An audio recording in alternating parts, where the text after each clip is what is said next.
Oke, bismillahirrahmanirrahim. Aku izin menjelaskan untuk pemicu 3 modul Cerahanda. Di sini untuk pemicunya sendiri tentang mendaki gunung. Jadi ada dua orang, ada Raihan dan juga Fahmi. Ada yang biasa olahraga dan ada juga yang tidak terbiasa untuk olahraga. Jadi kita mulai jadi mereka pendaki Gunung Ijen setinggi 2443 mdpl. Mereka mulai mendaki pada pukul 00.00. Nah, pada pukul tersebut suhunya berkisar sekitar 5-10 derajat Celcius. 5-10 derajat Celcius itu merupakan suhu dingin. Nah, suhu dingin ini akan dideteksi oleh reseptor termoreseptor sehingga mengaktifasi reseptor TRPM8. Nah, karena teraktivasinya reseptor ini, kanal kalsium akan terbuka dan terjadilah depolarisasi TRPM8. Kemudian tercetuslah potensial aksi yang akan dihantarkan melalui serabut aferen A delta, yaitu serabut hantaran cepat ke dorsal horn medulla spinalis. Dari dorsal horn medulla spinalis ini, dia akan menuju dua tempat, ada yang ke LPB, ada yang ke talamus. Nah, yang ke talamus ini, talamus itu kan sebagai relay. Dari talamus dia akan dihantarkan ke primary somatosensorik cortex untuk persepsi dingin. Kemudian yang dari dorsal horn medulla spinalis ke LPB atau lateral parabrachial nucleus itu akan mengaktifasi GABA untuk inhibisi di MPOA atau medial preoptic area. MPOA ini merupakan salah satu termoregulasi, tapi itu untuk kalau misalnya suhunya panas. Jadi dia diinhibisi karena sekarang kan posisinya suhunya lagi dingin ya. Jadi MPOA diinhibisi. Nah, selain ada yang aktivasi GABA atau inhibisi ke MPOA, dia juga ada sinyal dari LPB yang dihantarkan ke hipotalamus posterior. Hipotalamus posterior. Dari kemudian nanti sinyalnya akan diteruskan menuju pusat otonomik di medula, yaitu DMP sama nukleus ambiguus. Nah, sinyal yang diteruskan ke pusat otonomik di medula ini akan mengaktifasi nervus vagus, sehingga nanti akan menghasilkan dua mekanisme, dua kompensasi pada sistem respiratori sendiri. Aktivasi nervus vagus itu akan meningkatkan sekresi mukus untuk menjaga epitel dari iritasi udara dingin dan kering. Kemudian ada aktivasi nervus vagus juga akan melepaskan asetilkolin. Kemudian karena pelepasan asetilkolin ini terjadi aktivasi reseptor M3 muskarinik pada otot polos di bronkus. Nah, karena adanya aktivasi reseptor ini, nanti akan otot polos bronkus akan konstriksi untuk mengurangi pengeluaran panas dari pernafasan. Jadi yang awalnya bronkusnya segede ini, dia bakal jadi kecil gini. Nah, peningkatan resistensi airway itu akan membuat influx O2 dan efflux CO2 akan menurun, sama-sama menurun. Nah, di sini kan bacanya influx O2 meningkat. Nah, ini untuk sebagai kompensasi karena efflux CO2 yang menurun nanti, efflux CO2 yang menurun itu akan membuat penumpukan CO2 dalam tubuh itu berlebih sehingga nanti akan dideteksi oleh kemoreseptor sentral.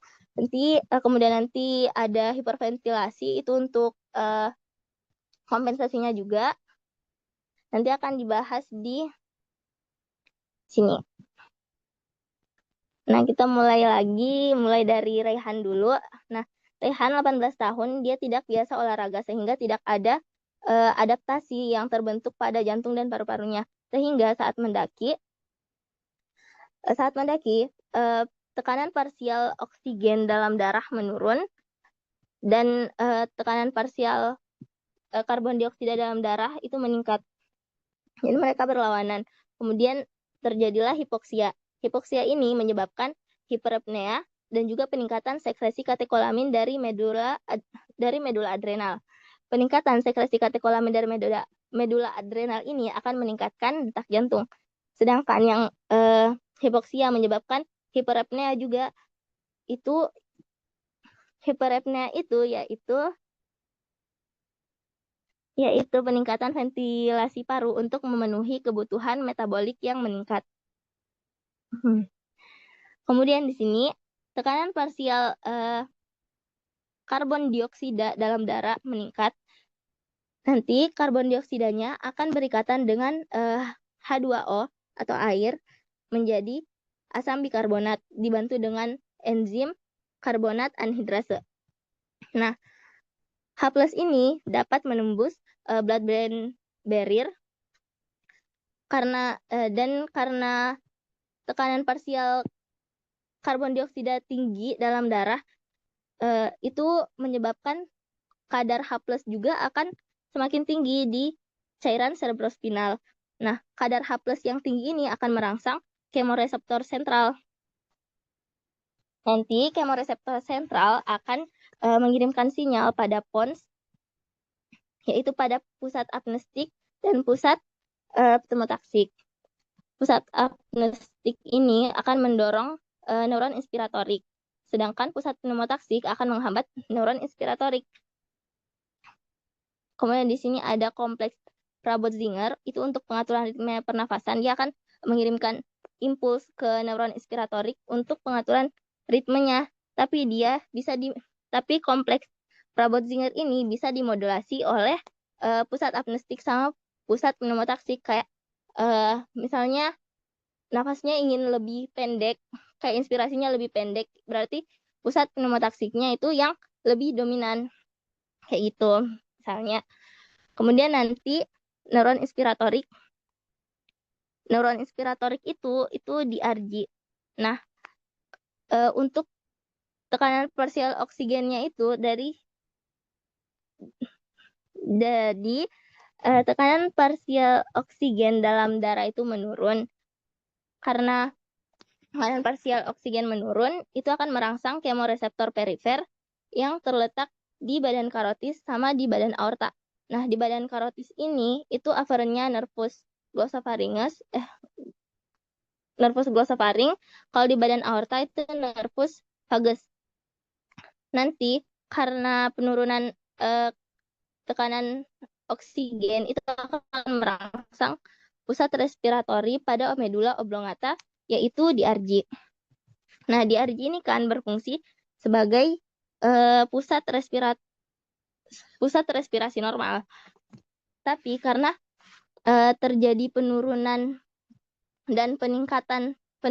oksigen dan peningkatan CO2, homeostasisnya kan terganggu. Makanya dia memberikan stimulus juga ke VRG, yaitu pusat respirasi paksa. Nah, dari DRG ini di sini bisa dilihat DRG itu nanti akan memberikan stimulus, mengirimkan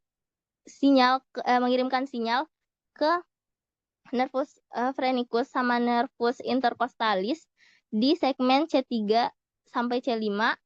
Kemudian di nervus intercostalis di segmen T1 sampai T11 untuk kontraksi muskulodiafragma sama muskulo intercosta externus. Nanti itu untuk inspirasi. Nah, tapi karena ada dari VRG juga, VRG ini kan untuk paksa ya. Nah, di sini bisa dilihat VRG itu akan menyebabkan kontraksi pada otot-otot aksesoris untuk inspirasi kayak musculosternocleidomastoideus, musculus calenus, sama musculus pectoralis minor. Kemudian nanti inspirasi, kemudian rongga dada membesar secara paksa, kemudian volume paru meningkat, tekanan intraalveoli menurun, tekanan intrapleura menurun, oksigen masuk ke paru. Karena tekanan parsial oksigen di atmosfer lebih tinggi daripada yang di paru, makanya oksigen masuk ke dalam paru. Kemudian ke alveolus, di situ terjadi pertukaran oksigen dan karbon dioksida, menyebabkan tekanan parsial oksigen meningkat, kemudian hiperventilasi. Kemudian untuk ekspirasinya sendiri, kalau ekspirasi normal itu kan bukan kontraksi dari otot ya, tapi itu recoil atau relaksasi dari muskulo diafragma sama muskulo intercosta externus. Nah, di sini karena dibantu untuk ekspirasi paksa, makanya ada kontraksi dari muskulo intercostalis internus sama kontraksi dari otot-otot abdomen kayak rectus abdominis, transversus abdominis, dan lain-lain. Nanti volume paru menurun, tekanan intraalveoli meningkat, tekanan intrapleura meningkat, karbon dioksida akan keluar ke atmosfer karena tekanan karbon dioksida dalam alveolus lebih tinggi daripada tekanan karbon dioksida di atmosfer. Kemudian tekanan parsial karbon dioksida menurun, ini terjadi hiperventilasi, peningkatan ventilasi paru. Kemudian ini untuk gambar-gambarnya. Untuk di sini yang pons yang tadi apnestik sama pneumotaksik. Kemudian di sini ada kompleks Prabot-Zinger untuk pengaturan ritme. Di sini KRD DRG atau DRG, di sini ada VRG.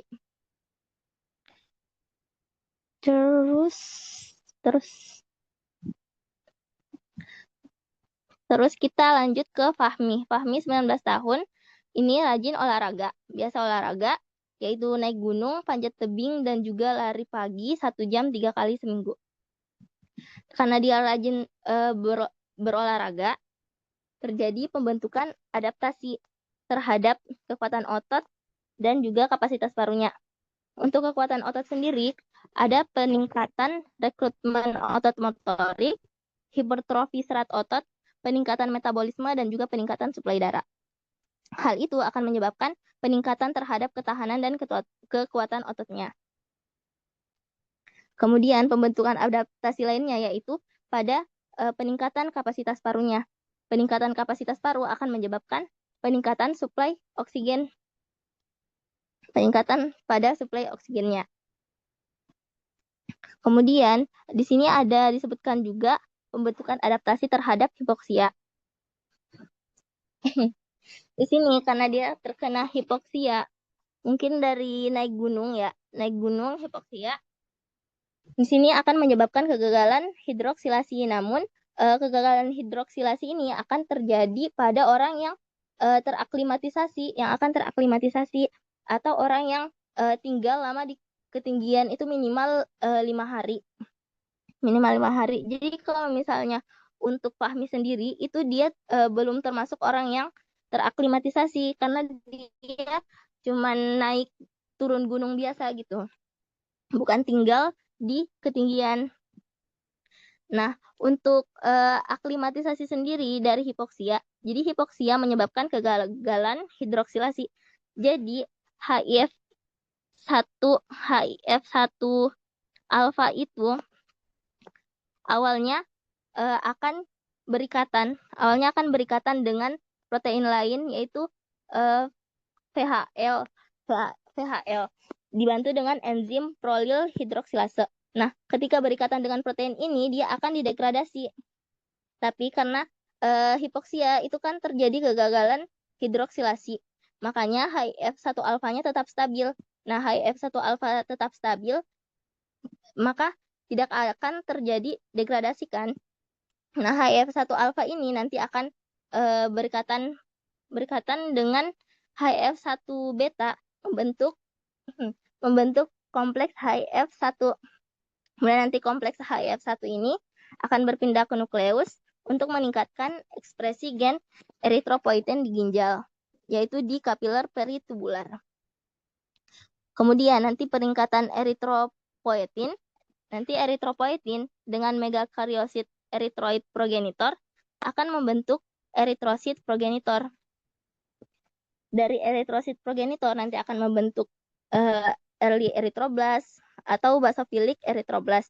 Kemudian nanti akan membentuk polychromatic erythroblast atau intermediate erythroblast. Kemudian setelah itu akan membentuk orthochromatic erythroblast.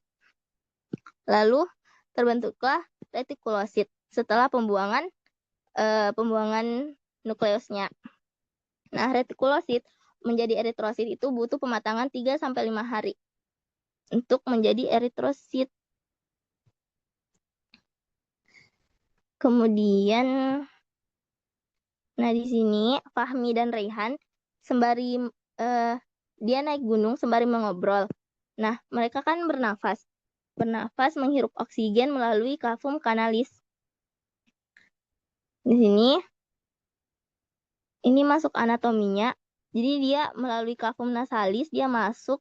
Kemudian di sini ini kan perkenalan konka superior, konka medial, konka inferior. Kemudian di sini ada meatus superior, meatus medial dan juga meatus inferior. Nanti oksigen masuk ke sini. Di sini juga ada epitel olfactorius. Kemudian nanti oksigen masuk ke sini, kemudian mencapai nasofaring. Nasofaring lanjut ke orofaring, kemudian laryngofaring. Dari laryngofaring dia akan masuk ke bagian laring melewati epiglottis, vocal fold, kemudian masuk ke trakea.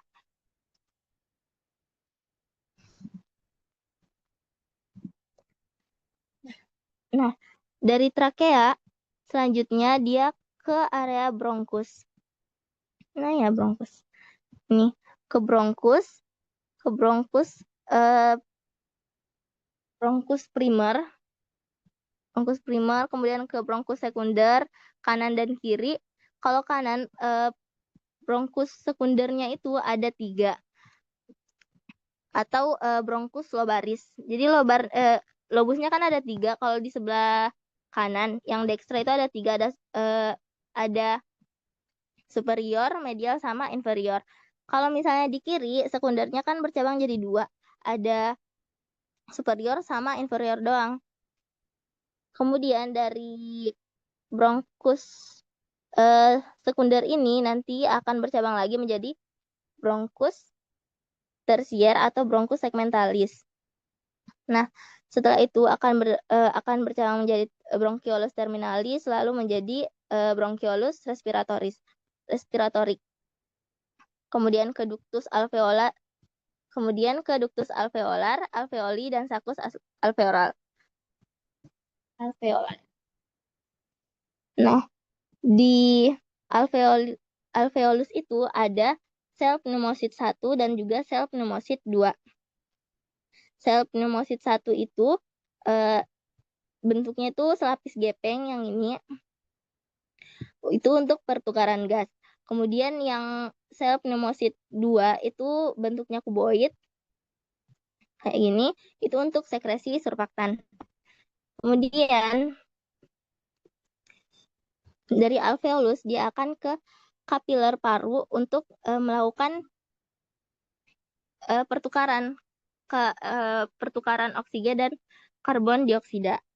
Kemudian ini ada di kapiler paru ada plasma, ada hemoglobin. Kemudian nanti oksigen akan berikatan dengan hemoglobin menjadi oksihemoglobin. Kemudian ke sirkulasi darah ke seluruh tubuh, kemudian ke kapiler jaringan. Jadi di sini tekanan parsial oksigennya itu lebih tinggi daripada yang di kapiler pulmo. Makanya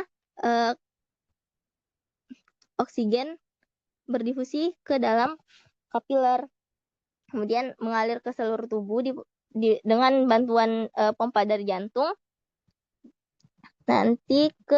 Kemudian nanti melakukan pertukaran di sel jaringan.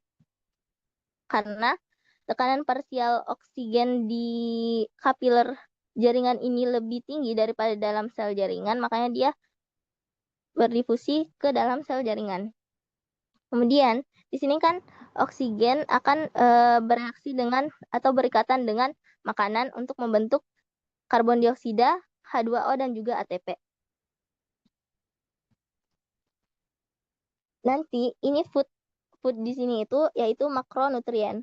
Makronutrien, fat, karbohidrat, sama protein. Nanti makronutrien ini akan diabsorpsi. Fat itu akan menjadi fatty acid sama gliserol, karbohidrat akan menjadi glukos, dan protein akan menjadi asam amino. Nanti fatty acid akan melalui tahapan beta oksidasi untuk menjadi asetil-CoA. Glukos akan diubah dengan tahapan glikolisis dan juga dekarboksilasi oksidatif untuk menjadi asetil-CoA, dan amino acid menjadi asetil-CoA. Kita ambil contoh aja glukosnya. Glukos itu akan melalui tahap glikolisis atau pemecahan glukosa menjadi asam pirufat. Nah, di tahap ini itu akan menghasilkan 2 NADH. Kemudian dari asam pirufat akan diubah menjadi asetil-CoA melalui tahap dekarboksilasi oksidatif. Nah, dekarboksilasi pada tahap ini itu akan menghasilkan 2 CO2 dan 2 NADH. Nah, di sini setelah dia jadi asetil-CoA, dia akan masuk ke siklus asam sitrat atau siklus Krebs. Nanti di siklus Krebs akan dihasilkan 6 NADH dan juga 2 FADH2. Nah, jadi dari metabolisme glukosa ini itu akan didapatkan 10 NADH dan juga 2 FADH2. 1 NADH itu bernilai 3 ATP, sedangkan 1 FADH2 itu bernilai 2 ATP. Nah, ATP ini kenapa berbeda? Yang NADH kenapa ada 3 dan juga FADH kenapa cuma dapat 2 ATP? Itu bisa dilihat dari rantai respirasinya. Untuk rantai respirasi, jadi dari siklus Krebs, 2H ini tuh NADH sama FADH. Nanti dia akan masuk ke rantai respirasi. Nah, untuk rantai respirasi di matriks mitokondria, itu NADH-nya akan dioksidasi menjadi NAD+.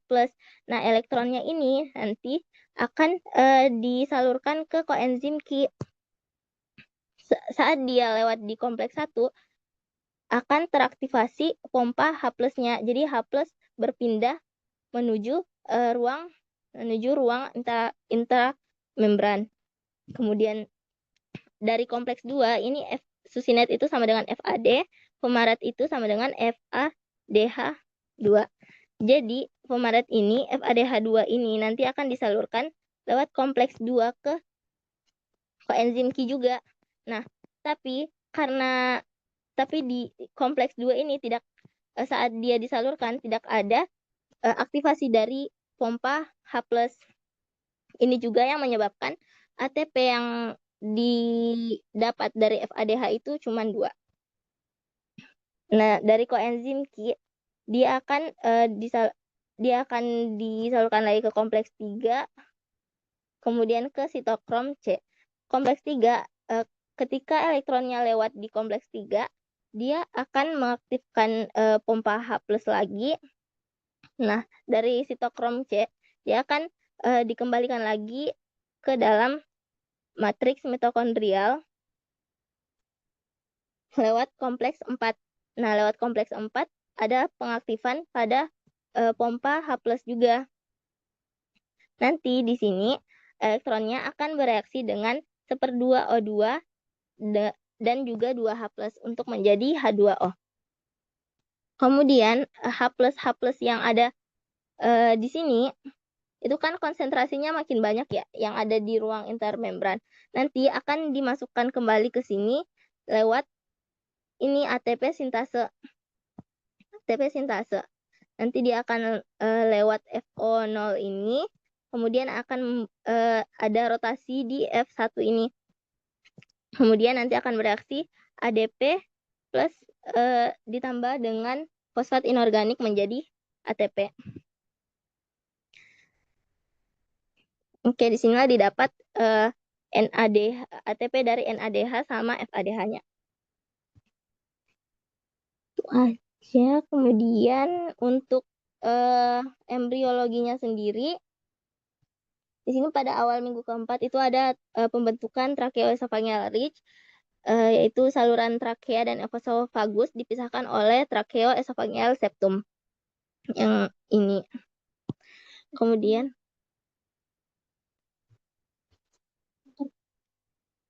laryngotracheal group.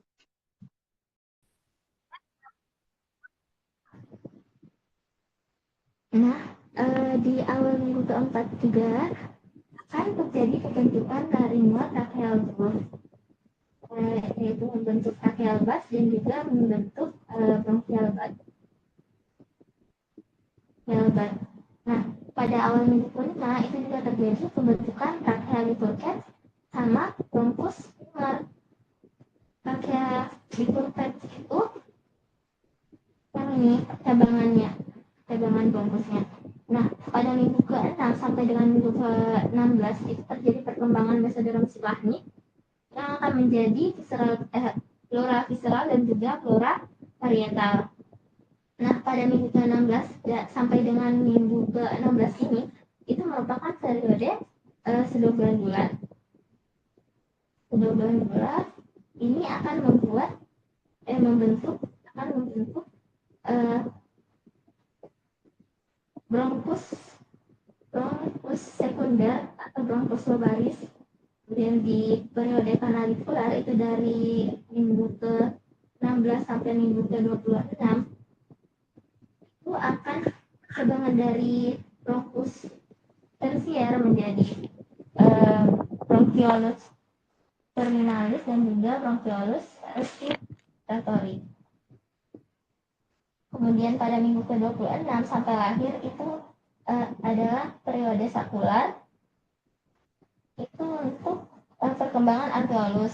Sedangkan minggu ke-32 sampai dengan masa kanak-kanak itu periode alveolar, situ adanya pematangan epitel alveolus termasuk sel pneumosit dan kapilaritas. Oke, segitu dari aku. Kalau misal sama IMDb-nya. Nah, di sini mendaki gunung, IMDb-nya itu ada di surah Al-An'am ayat 125. Di sini dia jadikan dadanya sempit dan sesak seakan-akan dia sedang mendaki ke langit. Nah, di sini sangat berkaitan dengan pemicu ini ya. Jadi kalau makin tinggi daratan, kalau mendaki gunung, nah di ketinggian itu kan tekanan parsial oksigen makin rendah ya. Nah, itu sama dengan di sini jadikan dadanya sempit dan sesak. Oke, itu aja. Kalau misalnya ada koreksi dari kalian bisa langsung aja ya. Ya, hubungi Didin. Terima kasih. Assalamualaikum warahmatullahi wabarakatuh.